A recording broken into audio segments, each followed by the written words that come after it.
জাতীয় সংসদ হবে দ্বিকক্ষ বিশিষ্ট এবং মেয়াদ হবে ৪ বছর। নিম্নকক্ষে ৪০০ এবং উচ্চকক্ষে প্রতিনিধি সংখ্যা থাকবে ১০০। নিম্নকক্ষের ৩০০ প্রতিনিধি আগের মতোই সারা দেশ থেকে নির্বাচিত হবেন। বাকি ১০০ প্রতিনিধি নারী, যারা মনোনয়নের পরিবর্তে সরাসরি ভোটে নির্বাচিত হবেন। এছাড়া সংবিধান এবং রাষ্ট্রের মূলনীতি হিসাবে সাম্য, মানবিক মর্যাদা, সামাজিক সুবিচার, বহুত্ববাদ এবং গণতন্ত্রের প্রস্তাব করা হয়েছে সংবিধান সংস্কার কমিশনের সুপারিশে। বুধবার প্রধান উপদেষ্টার কাছে প্রতিবেদন জমা দিয়েছে নির্বাচন ব্যবস্থা, পুলিশ, সংবিধান এবং দুর্নীতি দমন সংস্কার কমিশন। বিস্তারিত জানাচ্ছেন শাহরিয়ার বাঁধন। গণ অভ্যুত্থানের পর অন্তর্বর্তী সরকারের প্রথম পদক্ষেপেই রাষ্ট্র সংস্কারের জন্য গঠন করা হয় ৬টি কমিশন। বুধবার সকালে প্রধান উপদেষ্টার কাছে প্রতিবেদন তুলে দেন ৪ কমিশনের প্রধানরা।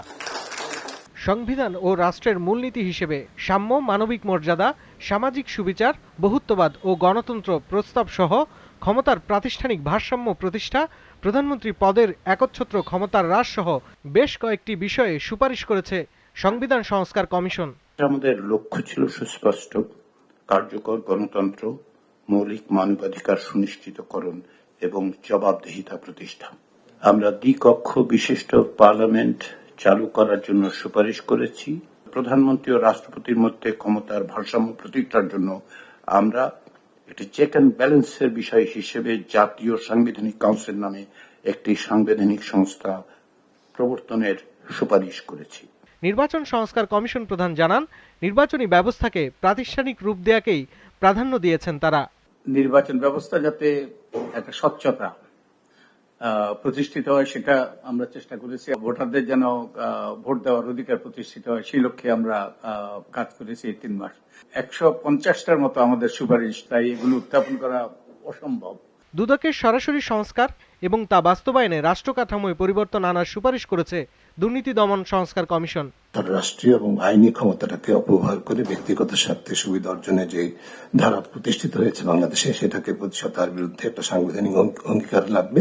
বিষয়টি জোরালোভাবে সংযুক্ত করতে চাই সুনির্দিষ্টভাবে।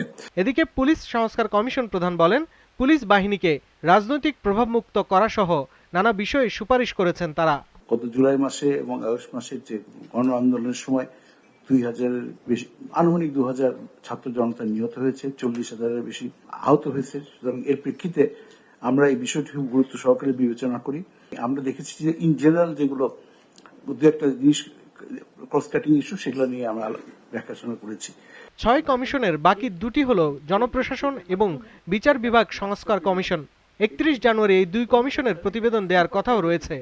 জাতি যাতে কোথাও কোনো জায়গায় আটকে না যায়। শাহরিয়ার বাঁধন, জিটিভি নিউজ, ঢাকা।